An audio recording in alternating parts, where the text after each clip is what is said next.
very own muscle building coaches, Anthony Bevilacqua and Pete Kacharian, proudly present to you New York Muscle Radio.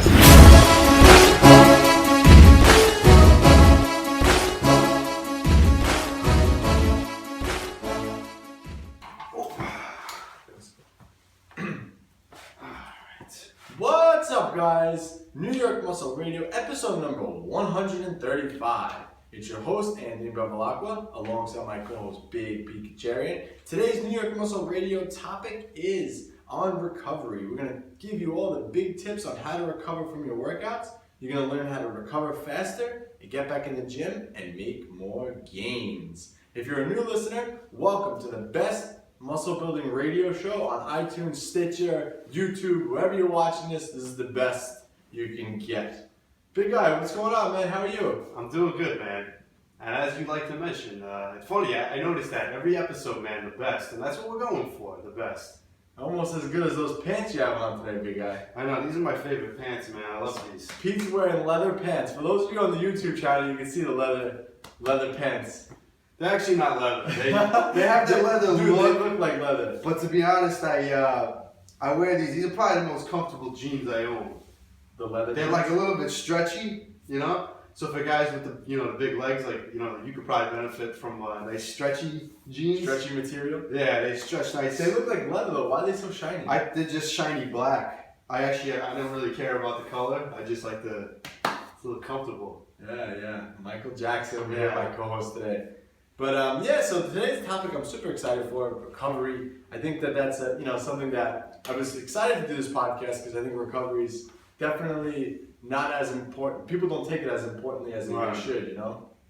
Yeah, so, it's one of those things that everyone wants to know about, how to make the most progress in the gym, how to lose the most amount of fat that they can, but then they don't pay attention to recovery so that they can do that on a long-term basis. Yeah, exactly. So today we're going to go talk about everything that has to do with recovery. The Ultimate Recovery Podcast. That's what this is going to be. Episode, not podcast, because we're not a podcast anymore. We're a video podcast. Welcome to our YouTube channel. Hello, YouTube. So we got a lot to talk about. I guess we should talk about, again, if you guys are watching this on YouTube, you've already found us on YouTube, so hello. If you're not, if you're listening to this on iTunes or Stitcher or wherever you're listening to this, you can find us live on video if you head on over to New York. Well, not live on video, but you can watch this on video and you can see Pete's shiny Michael Jackson pants if you head on over to newyorkmuscleradio.com/video. That'll give you the video podcast and you can see exactly what's going on behind the scenes here. Pete has his nice water bottle showing. We're giving Nestle some advertisement here. Plug it. I hope no one gets upset about that. You know, some people swear that the Nestle. Can you taste the difference in bottled water? No, not one bottle of water. Even like Fiji, people are really big. Fiji's more expensive. Oh, it tastes better. Same thing. I had someone once tell me that the Nestle water is bad. That it's like tap water. I drink tap water. I know. I was gonna say you probably wouldn't notice the difference, but you probably do the same exact thing as me. What type of water do you buy if you go to the store? Whatever's there. Exactly. Well, whatever's on sale. Actually, whatever's the cheapest one. Yeah. Whatever's there, and whatever's the cheapest. So Nestle's there's always a big sale on Nestle. So. Yeah. Well, it's because it's tap water apparently. Yeah. But people go nuts for that stuff. So anyway, there's that. But anyway. Also, I want to mention, guys, our Black Friday sale has started. You can head on over to newyorkmuscleradio.com. You can find our Black Friday deals right there. We're doing a 50% off coaching. That's insane. My coach wants to kill me every time I say that. But 50% off coaching. And then we're having a special on caffeine. You get free shipping on it when you purchase one jug. And you get a copy of Cracking the Flexible Dieting Code. So if you're thinking about picking up Cracking the Flexible Dieting Code, you can get caffeine for free also. So check those deals out. Head on over to newyorkmuscleradio.com. But should we mention about the meat? I hate talking about Let's talk about the meat. I think a lot of people want to hear about that because we, when we put the video out, everyone was going crazy on social media that, how heavy you were squatting, and no one really got the full recap from the meet. I know you put the little short video out showing everything, but I think they want to hear from you directly. Well, anyway, you guys can, if you're subscribed to the video channel on YouTube here, you can watch the full meet. You can see everything, from every lift. So I think it's cool rundown. It's almost like you're there. I didn't overdub it. I didn't talk over it. It was just straight up from the meet, whatever it was. You guys can get almost like you were there. I just cut out all the hours and hours. Yeah, I was about to say you guys got the better version because you guys got the whole day in about 5 minutes or so. You know, that was a long day. Oh man, that was a long day. So my sister competed in the same meet. She did really well. I'm proud of her. I'm going to put out a video of her lifts also because it was her first meet. She was really nervous. She took herself outside her comfort zone, lost like 15 to 20 pounds. Yeah, that's a lot of weight to drop. And gain strength. Yeah. So I think even for a guy, dropping 15 pounds is a decent amount of weight. So for her, she's a small girl. Like, you know, that's a decent amount of weight to lose. Yeah, she weighed in at 118. So super excited for her. So I'll post that her video. But anyway, she was competing in the morning and I was competing at night. Needless to say, I got no sleep that day. Woke up at 4:30. You know, obviously in and out of sleep because I was excited.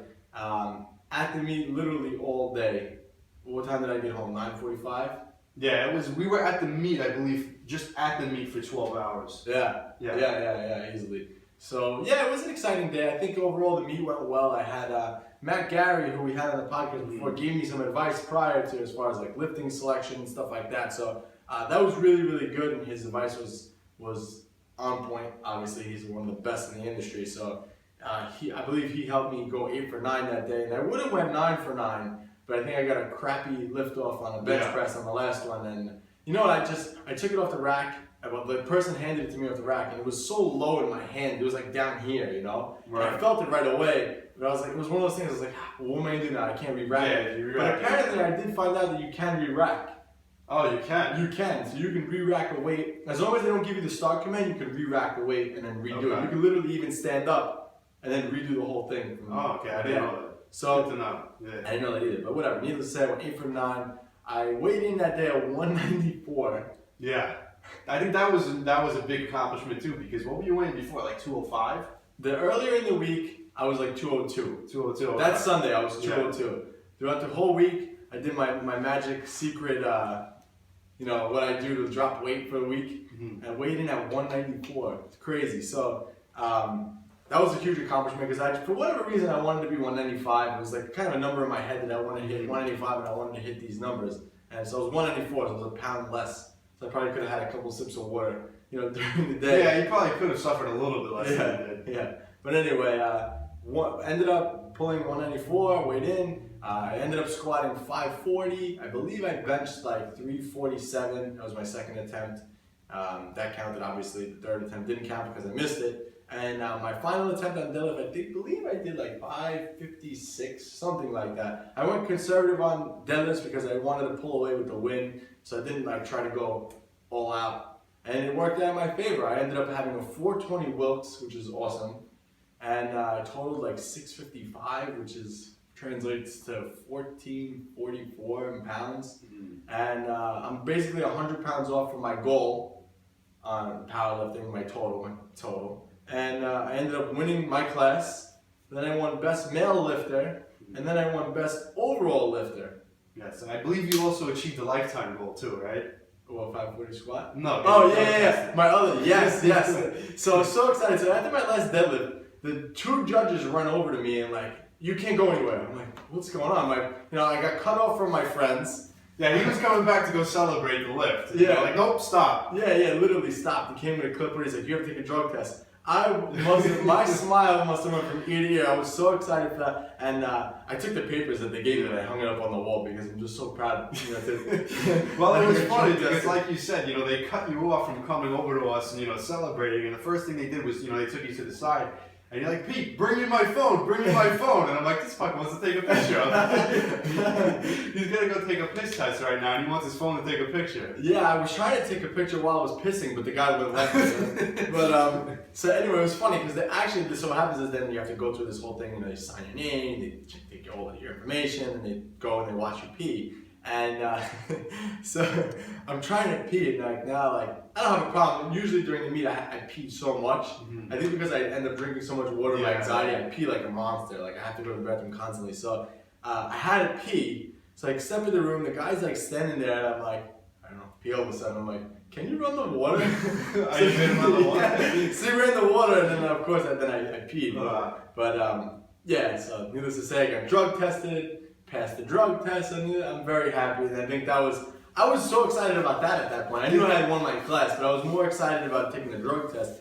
And then they started announcing all these other things that I wanted, and that blew me away too. You know, they gave me free shirts. I got like books. I got a seminar. I got all this stuff for winning. So it was definitely a cool accomplishment, but I know in the grand scheme of things, it was just a blip on the radar. I know, you know, I squatted 540, which is impressive by most, but that's almost what we had on LS McLean. He benched like 518. Yeah. So it's like not that impressive when you think about it like that, but I got a ways to go. My next goal is to compete at World Nationals and total, you know, 1545, whatever it is, 1548, in order to qualify to go to the Arnold. Going to the Arnold and competing at the Arnold has been my dream since I'm a kid, you know, since I found out about the Arnold Classic. And I always thought I would get there with bodybuilding, but it seems like powerlifting is going to be one of those things that takes me there. Yeah, I definitely think you have a good shot at getting there. It's just a matter of time, you know. It takes time to train, add weight to that total, and I think that's the only thing you have to worry about right now is just time. Yeah, and just staying healthy, and I think that's one of the most important things. And I think one of the other things that helped me out during the meet was we actually we took a knee, yes, and we said a small prayer, and I think that helped me through it. I think that's cool. One of my friends, my lifting partner, my coach backstage, aside from my co-host here, he said, I don't want to put too much out there, but he got shot, and he basically says that after he got shot, he kind of quote unquote found God, right, and that God looks out for him. So by us taking a knee beforehand, I think that gave me a little edge over all the other competition. And I'm not like religious by any means, but I do think that maybe it mentally made me feel better. I don't know. Yeah, well, it's always good. I mean, mentally, to, at least if anything else, mentally to just feel like comfort knowing, okay, you know, I'm probably going to be safe. You know, because that's one of the worst anxieties you can have when you have to perform at such a high level like that is, you know, what if I get killed under this weight? What if this weight is too heavy? What if I get hurt? You know, then what am I going to do? Especially for a powerlifter, you know, an injury like that can set you back a long time. That's a big thing that we're going to talk about too today. It ties right into recovery. Yeah, and one of the things I always joke about, we've taken a knee before workouts, and I always after we take the knee, I always make the joke, oh, Big Pete's gonna go break his leg down. Yeah, that would be the case, and not because of any type of religious thing or anything like that. Just out of pure coincidence. You know what I mean? Like, I have luck like that. Anybody who knows me knows that, like, probably the oddest scenario that you could ever think of in certain situations generally happens to me. Stuff you won't even think is going to happen.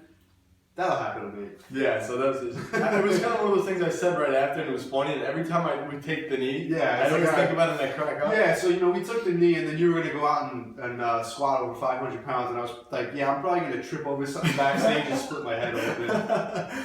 But you didn't, so God was on your side as well, my friend. All right, let's move on to today's topic. So the New York Muscle Radio trending topic. Now, I think people liked this segment the last time we did. My name is Anthony Bevilacqua, and I'm the host of New York Muscle Radio podcast. My arms have been a weak point for years. When I started training, my arms measured 11 inches.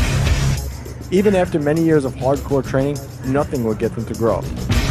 With the help of my co-host, Big Pete, we set out on a mission to gain 1 solid inch to my arms in 12 weeks. In the greatest experiment of all. 12 weeks later, this program finally helped me get 18-inch arms. The 12-week arm experiment, the ultimate arm growth program, ebook, the audio book, and the workout video. Pick up your copy now on NewYorkMuscleRadio.com.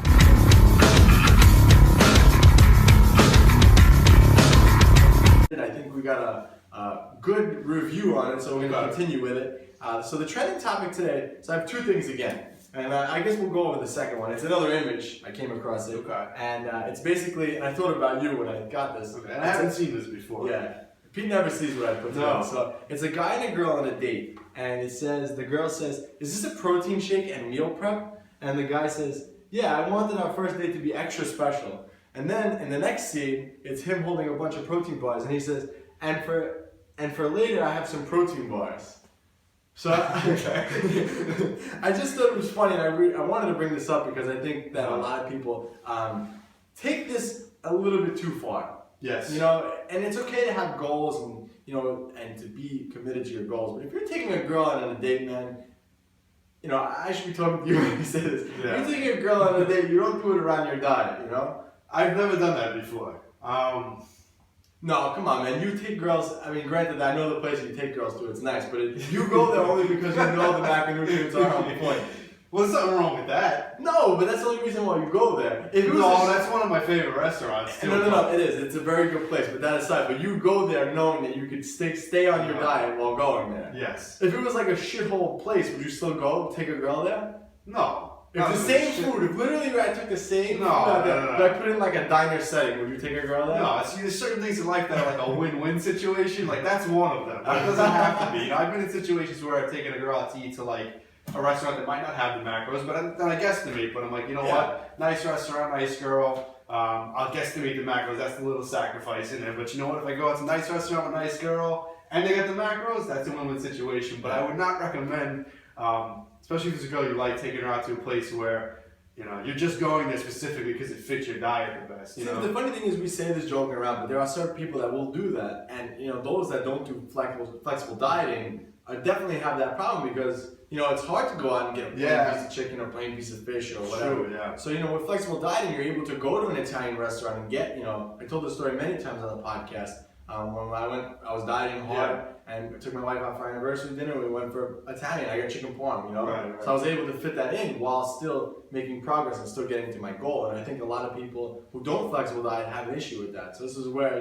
cracking the flexible dieting code comes in. Yeah. You know what I think? Do you know what I think actually happens that's more common? You know, this image is basically showing, you know, a guy being so obsessive about his diet that he's meal prep. The date is a meal prep diet. But, you know, a lot of people in situations like you said, somebody who's crazy about their diet, they might say, okay, we'll go to this restaurant, I'll eat clean or I'll eat this meal because it fits to my diet. But I think what's also just as common, probably if not even more common, the date has to be a cheat meal. Like, okay, we'll go out on a date for a cheat meal. Like, I can't tell you how many times I'm sure a girl's been asked that I've actually ever heard this before. Yeah, he offered to take me out for a cheat meal on Friday. You know, like maybe if the girl's at the fitness, the guy's like, I'll take you out for a cheat meal.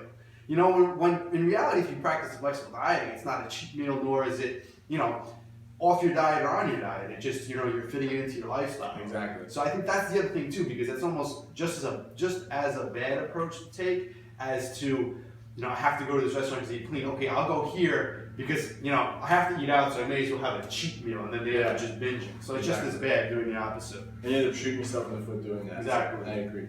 All right, so the second thing that I have is it's called the Buff Dudes Water Jug Workout. So basically, I pulled it up on bodybuilding.com. I don't know if you've ever heard of the Buff Dudes. I actually have. They make some creative YouTube videos. Yeah, I've never watched them before. But anyway, they basically said that if you can't get to the gym, that you could use a water jug and you could work out and do a whole workout with the water jug. And there's a video here, but I'm not going to play the video. But basically, they're taking water jugs and they're doing their workout. Now, I'm going to have a couple things I want to say about that. And while that's very good, I guess, to say, like, you know, you're not missing a workout, you're doing it, it's a little much.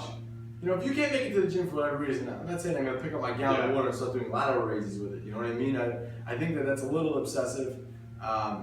You know, there's really no reason for anyone in today's modern society to use water jugs to go to the gym. If you're too cheap to buy a gym membership, you can even go to a Planet Fitness.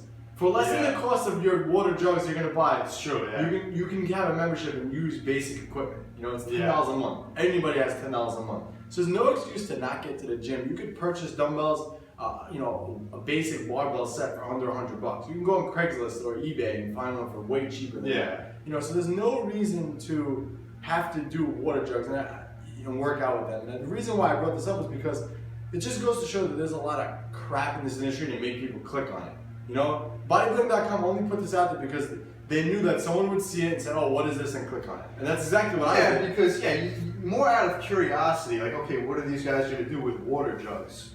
You know what I mean? But as far as actually using that for your goals, there's very little place for that because, like you said, I mean, especially if your goal is to get in shape, you're going to just buy a gym membership. Yeah. You know, I mean, that's like saying that you want to, you know, if your goal is you want to start a business, okay, I'm going to get a notepad and a pen. You know, like, okay, maybe you could get like ideas done with that, but is it actually going to accomplish the goal? Exactly. You can get far with that, but you're not going to get where you need to go with that. Exactly. Right. Like, you're gonna have to graduate from that. I mean, if you've never worked out in your life, you can grab 2 water jugs and start doing curls and overhead press with them, and it's gonna stimulate your muscles. But it's not something, you know, that you're going to use on a regular basis, or it's not going to be something that's going to take you to your end goal. Exactly. Eventually you get to the point where you have to do a gym membership. But even if you missed a workout, you're better off just resting instead of grabbing water jugs. First of all, you run the risk of hurting yourself using a water jug, because that's obviously a different weight, size than a dumbbell. Exactly. So you risk hurting yourself, putting your wrists at risk doing that. So if you guys come across a water jug or a water jug challenge or something stupid to that effect, stay away from it. You know, I think that's what we do best in this podcast, is debunking the myths, and way too many people make this sport way more complicated than it needs to be. Yeah, I mean, if your goal is just, you know, you're just trying to stay in shape on a day off, or a couple of days you can't make it to the gym, there's nothing wrong with using your own body weight. You know, do some pull-ups, do some push-ups. You know, depending how strong you are, you could do a lot of That's even a little obsessive, man. No, I agree, but let's just say like you're stuck in the you know, hotel for a couple of days or something, and there's no gym or anything, and you're like, I just want to do an exercise, a few things, just use your own body weight or something like that. Go outside, run around or whatever, but you know, you don't have to go take it that far. Like, okay, you gotta start. Alright, so you're stuck in a hotel, okay? Usually most hotels nowadays have a gym. Granted, the gym might not have anything in it, but it's still a gym. Sometimes it just have cardio. Or you could just find the gym locally if you're in the hotel. You know, it's not there's impossible. always ways. Yeah, exactly. If there's a will, there's a way. Yeah, there's we went away several times together, and we've been to so many different gyms. Out. So it's not like you can't do it. There's no reason to go. Oh, let me go to the store and buy gallons.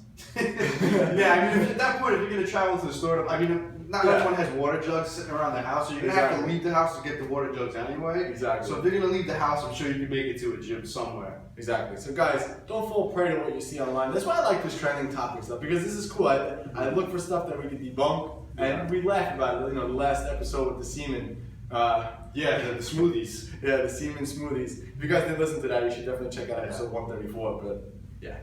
All right, let's move on to the listener question of the day. Again, if you guys have a question you want us to answer, you can submit it on our website, newyorkmuscleradio.com/listener question. Today's question: what is the best time to weigh lift? To weight lift? To weight. I guess to weigh yourself. Morning, afternoon. Oh no. To weight lift, it says.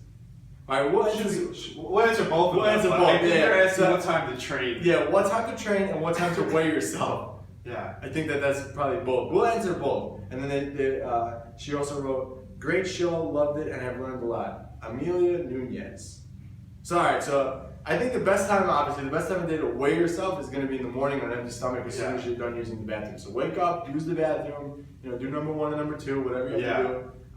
And try to keep consistent with that. Don't not pee one day and then get on the scale. That's a big thing, and I don't think a lot of people pay attention to that. Yeah. It's surprising to me because it always seemed obvious to me, but a lot of people don't seem to follow that. They just kind of, even if it's first thing in the morning, they'll just either get on the scale right away or they'll use the bathroom then get on the scale. It's like you got to stick to one, and like you said, the better option would be to use the bathroom first. And you know, some people don't use the bathroom in the morning; they might just pee or whatever. They don't go number 2.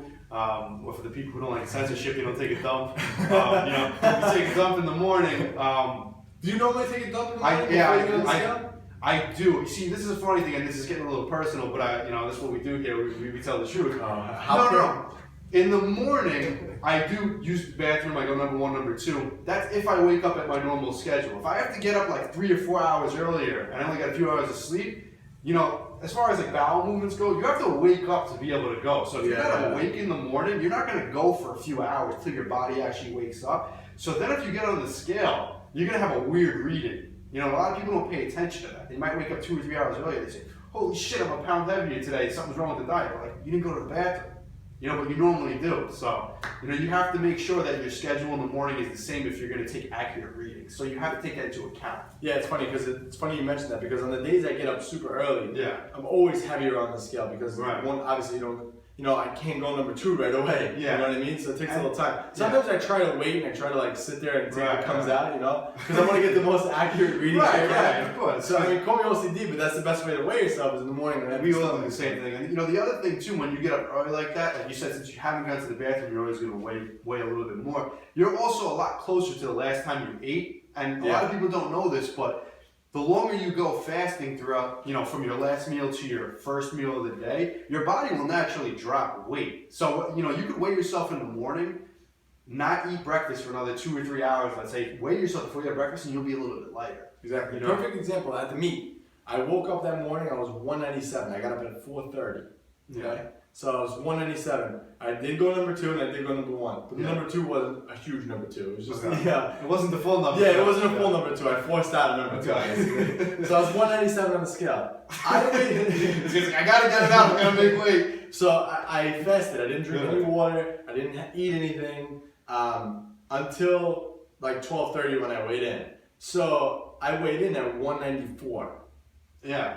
So it's 3 pounds that I lost. In Right, that just amount of because time. throughout the day, Yeah, I peed and I didn't go number 2 anymore after that first time I forced out number 1, but still.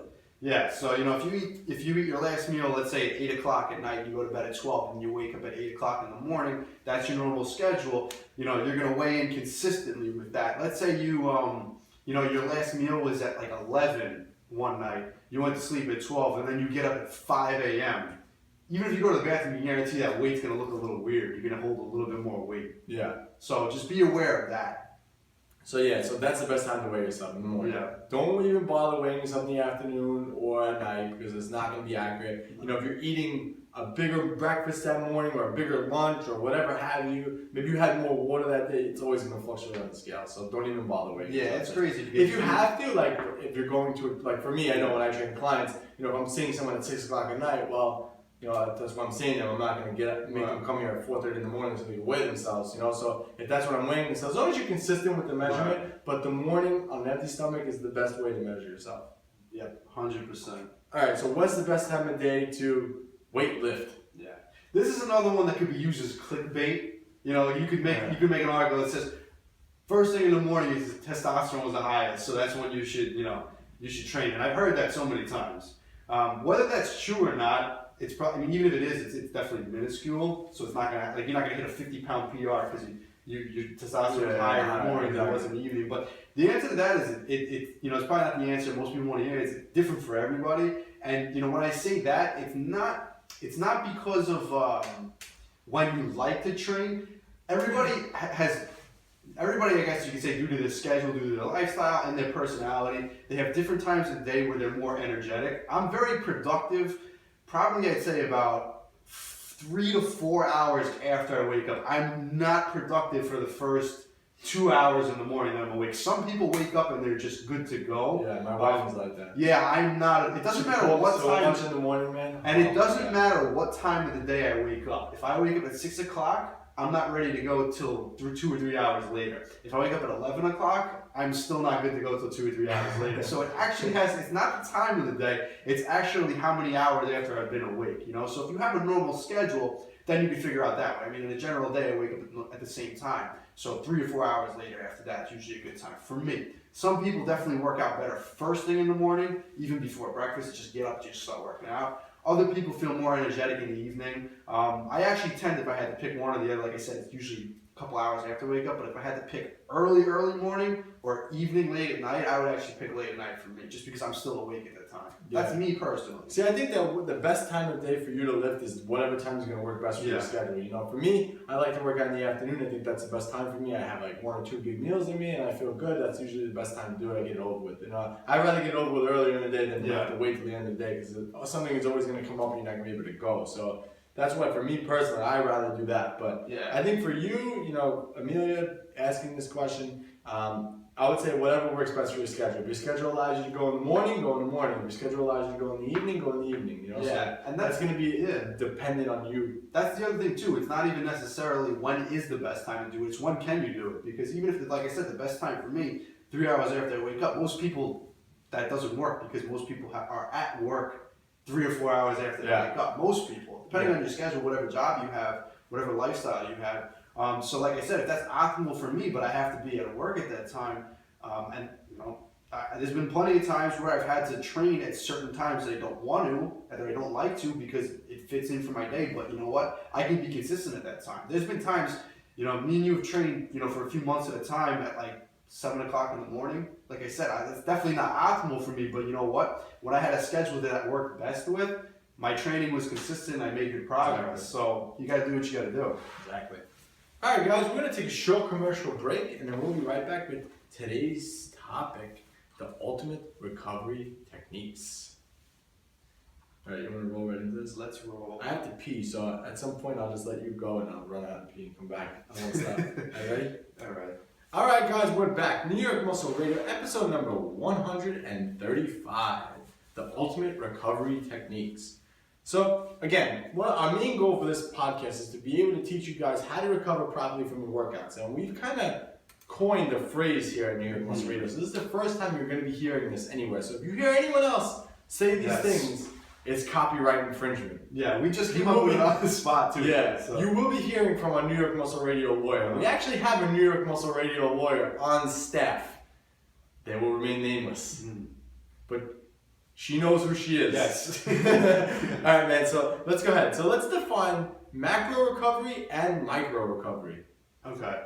Yeah, so when people talk about recovery, as far as weight training, I think most people just talk about day-to-day recovery or workout to workout, which you can summarize that as micro recovery. So micro recovery, just to give you a very basic definition, is throughout the course of the week how you're going to recover from your training sessions. Because you have people that say, oh, you can't train more than 3 times a week because you need a day of rest in between each workout. Or, if you train 6 days a week, that's too many, So they're talking more about micro recovery there. So starting with micro recovery, you're going to want to lay out your training schedule throughout the week in a way that allows you to recover week to week in training. So for everybody, that's going to be different. For your goals, it's going to be different. If you're somebody that just wants to get in shape and you're only doing cardio, you're only doing body weight training and maybe a little bit of weights and machines, micro recovery is something you're not going to have to pay attention to that much. If it's somebody who's trying to perform at the top of their game, if they're a powerlifter or if they're a bodybuilder, probably even more so with powerlifting, just because the training is so much more strenuous,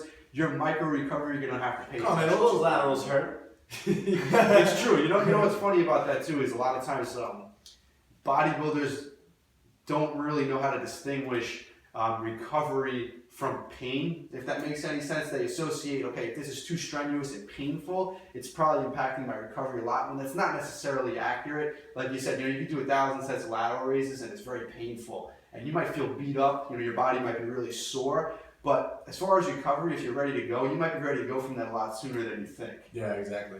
And all right, so I just want to throw in one more thing about that too, because since we're talking about bodybuilding, the biggest misconception with bodybuilders and micro training is individual muscle groups too, because they associate that soreness and that pain with recovery, when that's not necessarily accurate, and in most cases it's completely the opposite of that.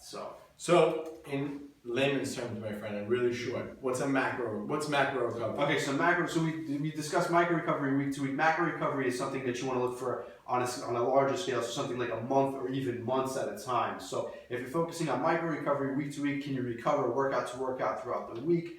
Macro recovery is over the course of the month or even months on end, if you're recovering from those weeks. So if you have a strenuous week, that's not going to affect you too much in the long run. But if you have 6, 8, 10, 12 strenuous weeks in a row, by the time you get to week 12, all that fatigue is going to accumulate. Now by week 12, you've accumulated a lot of fatigue. Yeah, I'm glad you said that, because fatigue is very cumulative. It's not like you are recovering from workout to workout, but it's almost like that fatigue just keeps building up and building up and building up until it gets to the point where it's too much. Yeah. So you want to try to minimize that as much as possible. So that's why we define those two, micro recovery and macro recovery, because we want you to understand the difference between the two. Yeah, and just touching a little more on bodybuilding versus powerlifting, a lot of bodybuilders will pay attention to that micro recovery, which is very important. But the fact is, even if you have that micro recovery down and week 2 you're recovering, you're still over the course of those months accumulating a lot of fatigue, even if your micro recovery is on point. You can't avoid that macro fatigue and recovery, which powerlifters pay attention to a lot more. Yeah, definitely. And for the average person who goes to the gym, this is very important too, because like we said, you got to be able to. We'll touch on this later, but you can't just train balls to the walls every single time you train. It doesn't matter if your goal is to lift as much as possible, to look as good as possible. You just physically can't do that, because fatigue will catch up to you eventually. Yeah. It may not be in a month, it may not be 2 months, but it will catch up to you. Later on down the line, definitely. And no matter what you're doing, you may be asking for an injury there. So let's talk about optimal days between training sessions, because I think that's important too. Yeah. So like I said, that's going to vary, highly based on your goals, plus a lot of other things, your age, just your general recovery abilities. Everybody has different recovery abilities just based on their genetics. you know, based on their diet too, obviously. But workout to workout, you know, planning recovery around that. Like I said, the biggest misconception, we'll start with that just because it's easy to get it out of the way, is people base micro recovery or recovery week to week, workout to workout on muscle groups and soreness. When, yes, muscle groups definitely need days off in between workouts. You know, if you're trying to train at 100% intensity, you're not going to be able to squat 7 days in a row without, you know, needing lighter days or recovery even from your leg sessions. But from workout to workout, body part wise, that's a very small piece of the puzzle, and that's a piece of the puzzle that a lot of people pay attention to, whereas they don't pay attention to nervous system recovery, joint recovery, ligament recovery, and just overall fatigue. So days in between, I mean, you know, a lot of people like to do that where they, you know, take a day off in between. That's definitely going to help with micro recovery a lot. But the fact is, depending on your goals, that might not work well. Well, on the opposite end of the spectrum, sometimes the best thing to do in between training sessions is to do that same exercise. So with powerlifting, for example, you have your one, you know, your hypertrophy day or your main day where you're causing a lot of damage. You know, so you're lifting heavy, maybe do like a 5x5, you know, some type of high volume, you know, medium intensity day where you're breaking down tissue a lot. You're going to be really sore from that. So if you were to squat again during that same workout, you wouldn't be able to do it because you wouldn't be fully recovered. So sometimes what powerlifters do is they'll go in a second day of that week and do like a speed day or like a power day, you know, maybe moving maybe a higher weight, but it's going to be lower volume, so it's going to help you recover and kind of push out a lot of that soreness. So at the same token, you know, if you're training a body part once a week, so let's say your average person listening to this is doing chest on Monday. If you were to come in and do chest again on Wednesday and just do it a little lighter, you recover faster and make more gains doing that. Yeah. And that's the thing, a lot of people don't pay attention to that because they think, okay, if I'm still sore from the workout on Monday, that means I need more time to recover. When they don't look at an extra workout as active recovery, you know, that's a reason for your body to recover.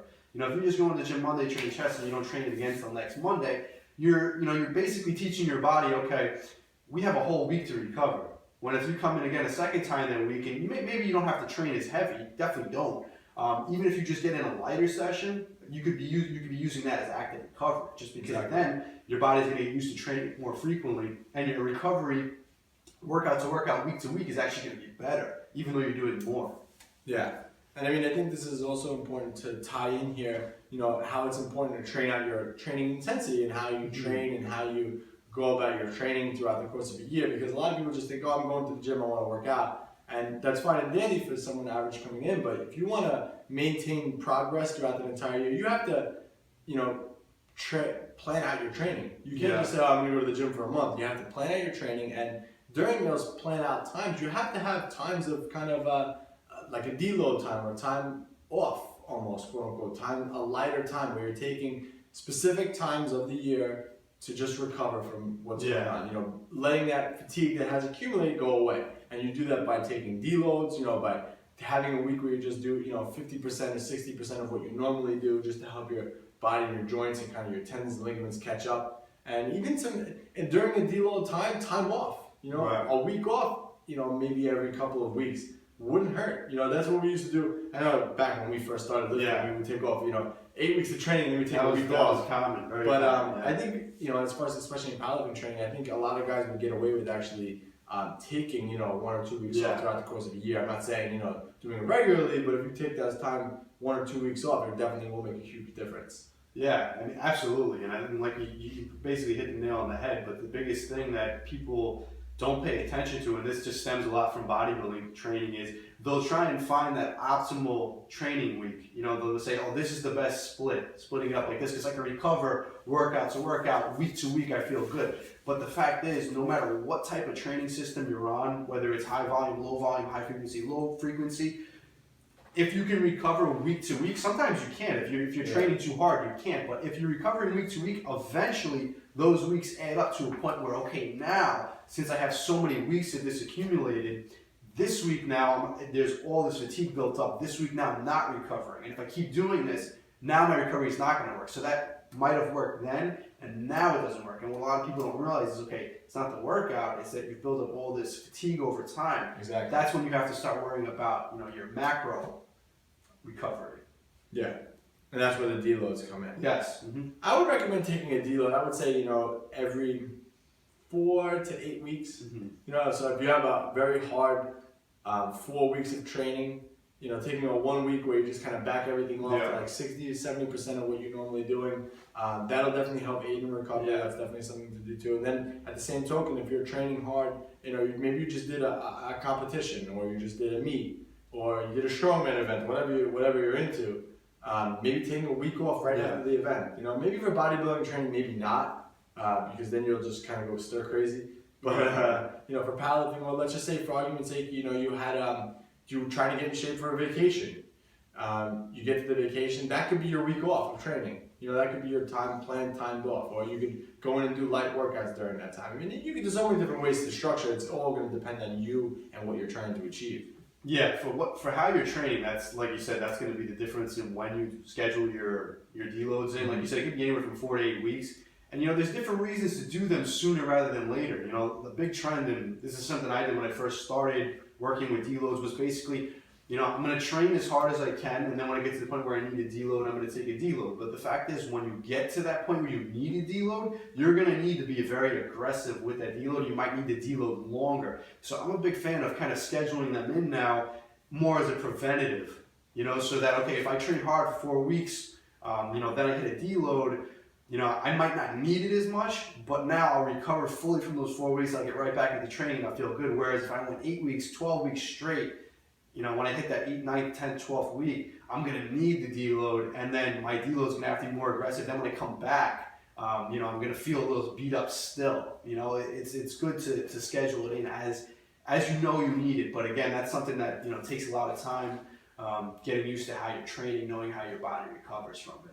So this brings me to my next topic, which is going to be how nutrition helps to aid in recovery, because we know nutrition is huge. 70% of your results are going to come from what you're eating, and that also plays an important part with recovery too, because if you're well fed, you're going to recover faster. It's just simple as that. If you're dieting down, you're trying to get in shape, you're in single digit body fat, it's going to be harder to recover consuming less calories than you're consuming. Right. So in order to recover better, you should be in a higher calorie state. I would recommend that. Absolutely. Yeah, your recovery abilities are always going to be better in a surplus, eating the right nutrition, versus being in a deficit or just eating shit in general that just doesn't work with recovery. And I do agree with this 100%. It's very important. But the one thing that I hate about this topic is too many people they can overpraise nutrition in their recovery. And this is very big amongst, and you hear this all the time. This drives me nuts when you talk about IFBB pros, and how does this guy train 6 days a week, twice a week, and recover? And he's training so heavy, and he always says the same thing: I eat so many calories. He's like, it's because I eat so much. And the fact is that if you're training, obviously we're going to talk steroids aside, a part of that. That's going to be a huge part of the equation, but. Well, I think that's what I want to back up and touch on that quick. Yeah. But I think steroids, they don't actually grow muscle. I think steroids just help you recover. I think that's the purpose of steroids, to recover. Right. And the recovery ability allows you to add muscle faster. So it's not like you take steroids and you grow muscle. You take steroids and you recover fat 10 times faster. Yeah. I mean, whatever the reason is that you're gonna say you're using them for, whether it's to build muscle or to recover or whatever, the fact is it's definitely gonna help. So basically you're saying, if you want to recover better, just take steroids. I'm saying that it probably wouldn't hurt. I'm not saying you should or you shouldn't. I'm saying I'm pretty sure if recovery is something you want to maximize, that probably wouldn't hurt. But the thing is, a lot of people hear that and then they say, okay, if I want to train in the gym 6 days a week, or I want to train muscle groups twice a week, 3 times a week, then if I eat enough food, then I'll recover. The fact is, if you're training too hard that you can't recover, like if you're doing something crazy, like if you're training squats to failure, 5 sets of 10, to failure 4 times a week, and you can't recover from session to session, if your nutrition's in check, if you just double your calories and you start eating like an IFBB pro, I promise you your recovery is probably not even going to change at all. Not at all. It's going to be exactly the same. If you're training that hard to where your body just can't recover from those workouts and your nutrition's at least in check, eating more is not going to help your recovery. You're not going to be able to train more. There's definitely a limit, especially if you're natural, if you're not on drugs, to your recovery ability. And once you hit that limit, adding in additional calories is not going to do it. Exactly. What do you think about peri-workout nutrition? But I'll touch on that. Yeah. What do you think of like, because the whole thing is like, oh, you want to recover fast, so you have to have, food within, certain minutes after your workout, that post-workout window.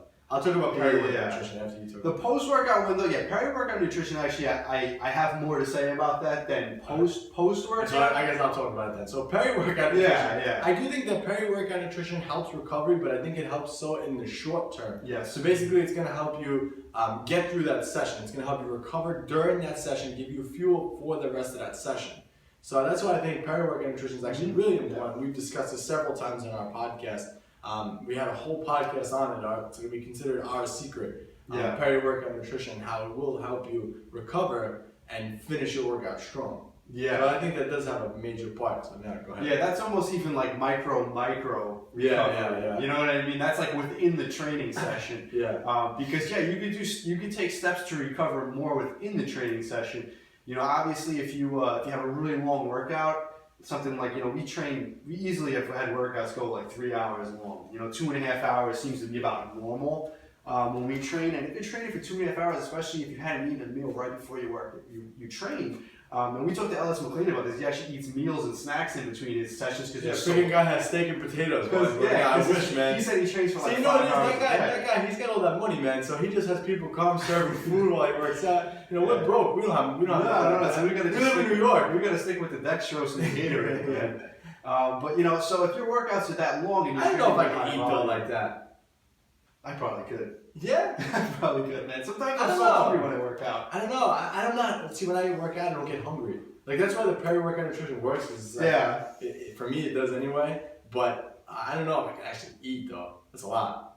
Steak and chicken and potatoes. Come on, man, that's a lot. Person to person. There's some people that can do very well on very little to no sleep. I'm not one of them at all. I need sleep. Well, I'm gonna cut you off quick. I think the reason behind that is it depends how deep someone sleeps. That's a good point. Yes. So maybe I get a deeper sleep when I sleep less because it's less time for me to sleep. Maybe I only need 4 hours of real, true REM sleep, deep sleep to recover. That's a good point, and that's definitely a reason why I'm not one that does well on little sleep, is because I'm not a heavy sleeper. I probably get very bad quality sleep.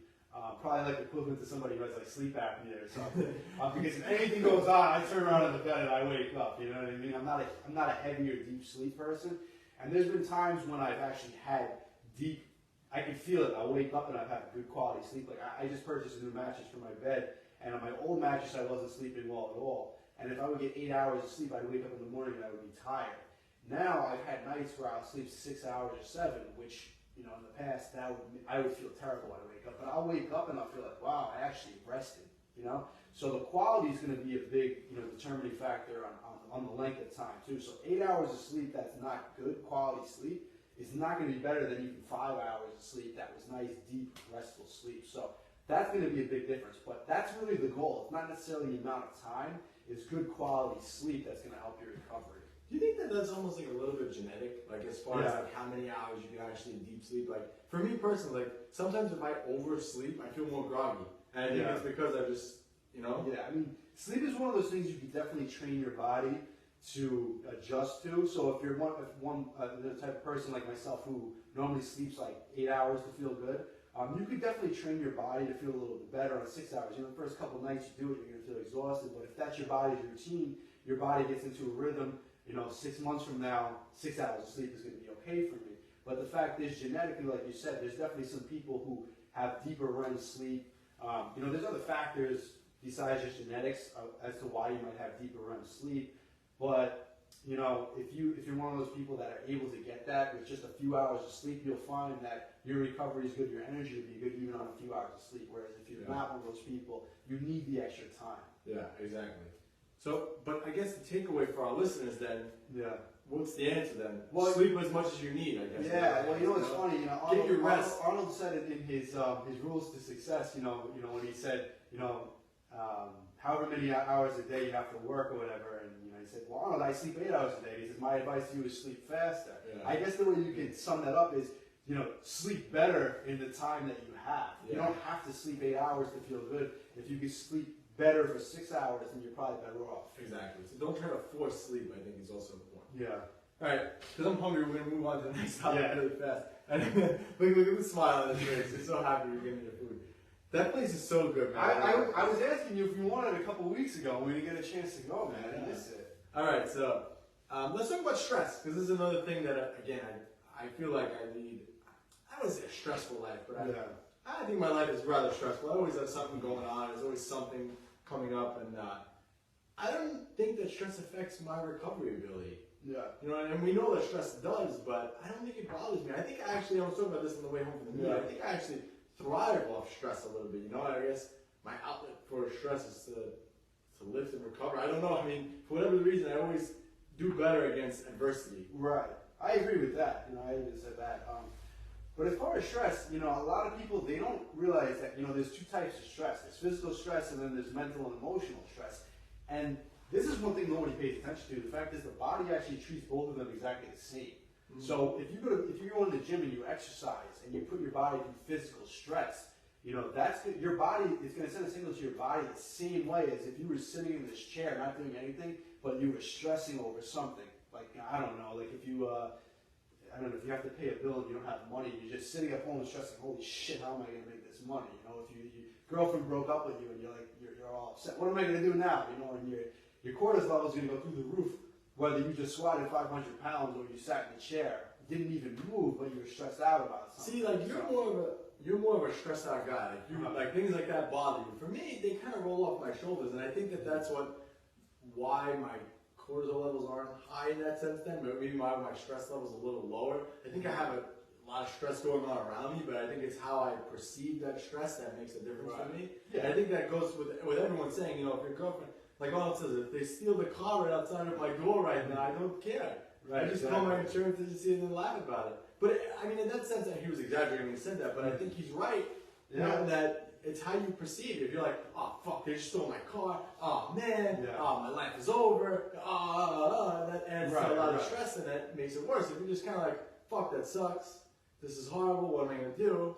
Like, give yourself time to dwell on it, and then just move on from that point and realize it's just a car. Right. I think that you'll recover a lot faster doing that instead of like keeping that stress on your mind the entire time. And I think that you're bad at doing that. Oh, I don't think you let things go. Definitely. And that's why I think because you've had blood results come back with high cortisol levels, and I think that's why. Oh yeah, multiple times. And then the doctor's like, it's just a little bit high. I don't know why. And I'm like, it's probably just because I'm a stressed out individual. Yeah.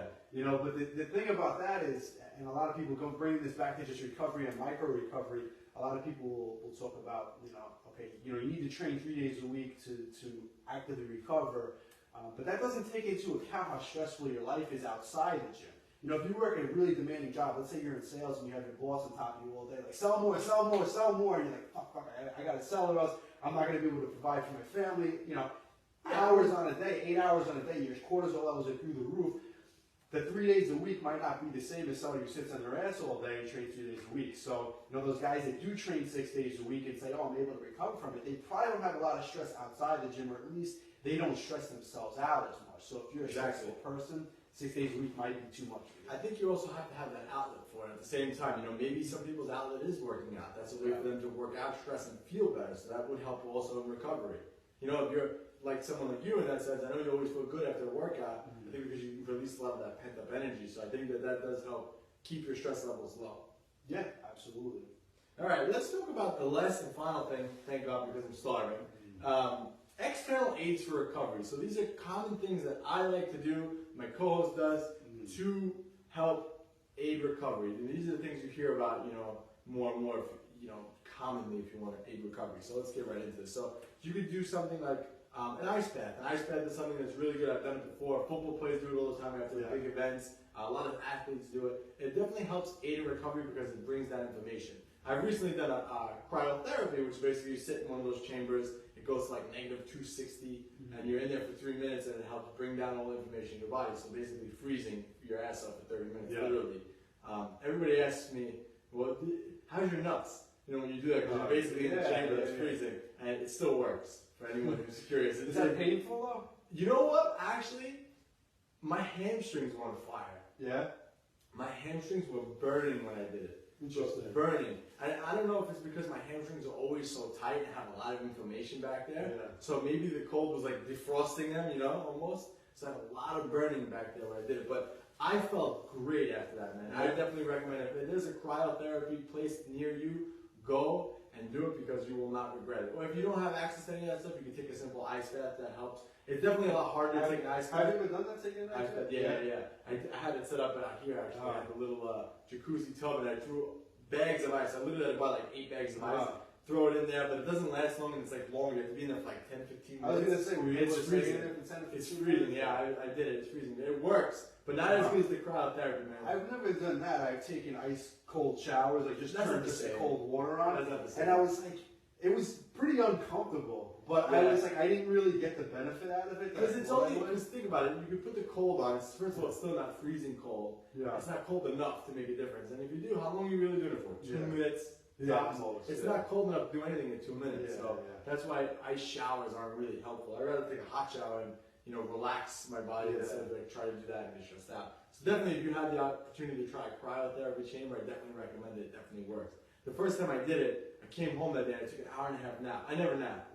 Hour and a half nap. That's how relaxed I felt, and it really did bring down all the inflammation in my body. And I really felt a huge difference doing it. I mean, everyone's like, "Oh, it's in your head." No way, dude.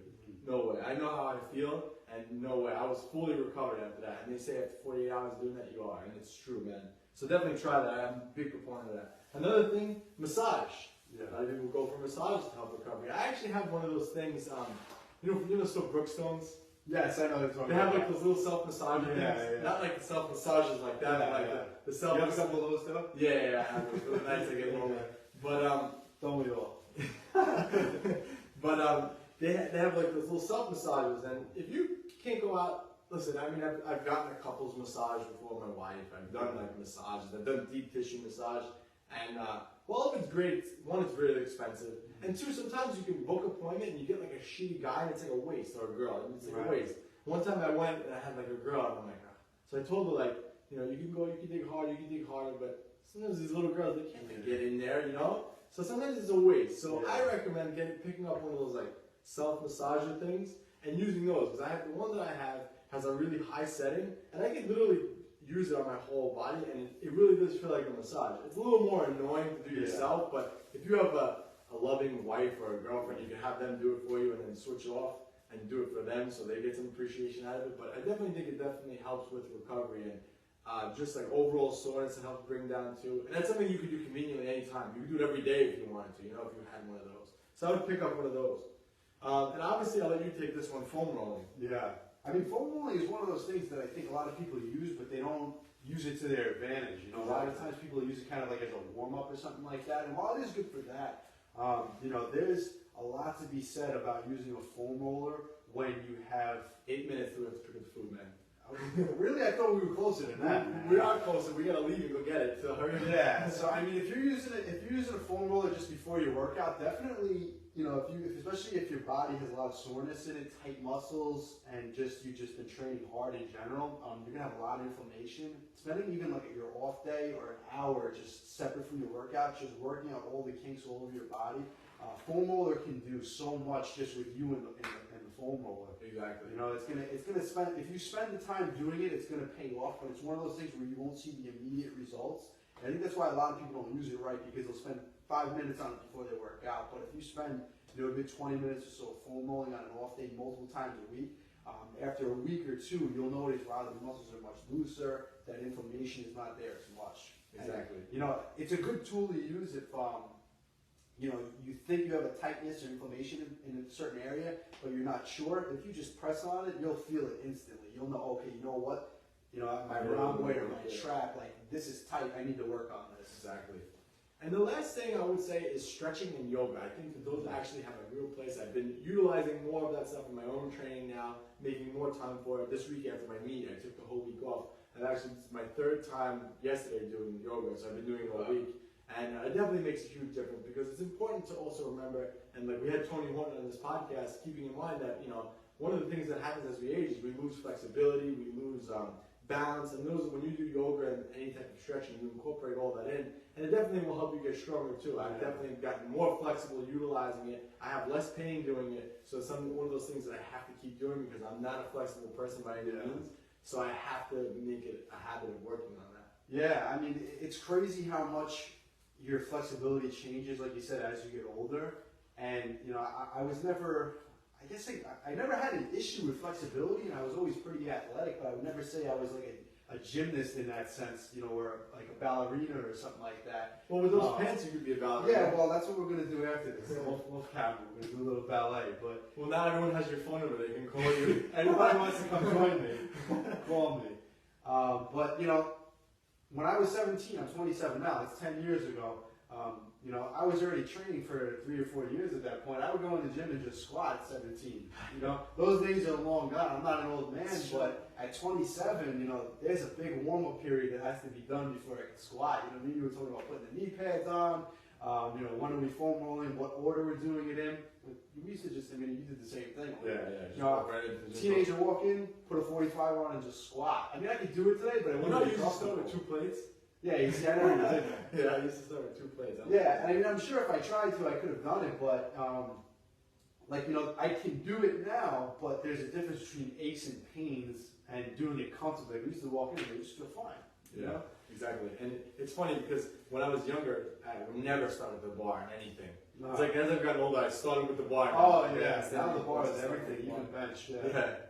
All right, guys, so that was the ultimate recovery episode. You know, we went over the ultimate recovery techniques that'll help you recover, stay in the gym longer, avoid injury, and just recover. So again, guys, that was episode number 135. If you like what you're hearing, please subscribe on YouTube. Please give us a like, subscribe. On iTunes, please leave us a 5-star review as that helps the podcast grow. And as you guys know, our goal is to get to that top 10 spot. Big Pete, I'm stopping, man. It's your turn. All right, guys. Pete and Anthony, New York Muscle Radio, and we're out. Enjoyed this episode of New York Muscle Radio? Make sure to hit that subscribe button, leave us a 5-star review, and be sure to follow us on Facebook, New York Muscle Radio.